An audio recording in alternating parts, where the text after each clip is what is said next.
Hello guys, ఇది BLDC fan చెక్కర్ driver 5 wire ఉన్న fan మోటార్ని check చేసుకోవచ్చు. ఇది ఇండోర్లోనూ అవుట్డోర్లోనూ వస్తూ ఉంటుంది. ఒకవేళ ఫ్యాన్ మోటార్కి సంబంధించిన ఎర్రర్ వస్తే ఒకవేళ ఫ్యాన్ మోటార్ కంప్లైంటా లేదా బోర్డు కంప్లైంటా అనేది ఈ చెక్కర్ పెట్టుకుని చెక్ చేసుకోవచ్చు. టెక్నీషియన్కి బాగా యూజ్ అవుతుంది. ఒకసారి ఈ డ్రైవర్కి సప్లై ఇచ్చి ఈ మోటార్ ఎలా పనిచేస్తుందో చెక్ చేసి చూద్దాం. ఈ సర్క్యూట్లోకి సప్లై ఇచ్చాం, అందుకు ఇండికేషన్ అవుతుంది. ఒకవేళ మోటార్ రొటేషన్ అవుతే ఆ బ్లూ లైట్ వెలుగుతూ ఉంటుంది.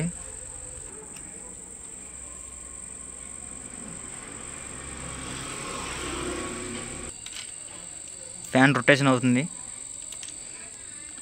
అది తిరగడం వలన ఈ బ్లూ లైట్ ఆన్ ఆఫ్ అవుతుంది, మన కంటికి వెలుగుతూనే ఉంటుంది. ఇలా చెక్ చేసుకోవచ్చు. Okay, thank you friends.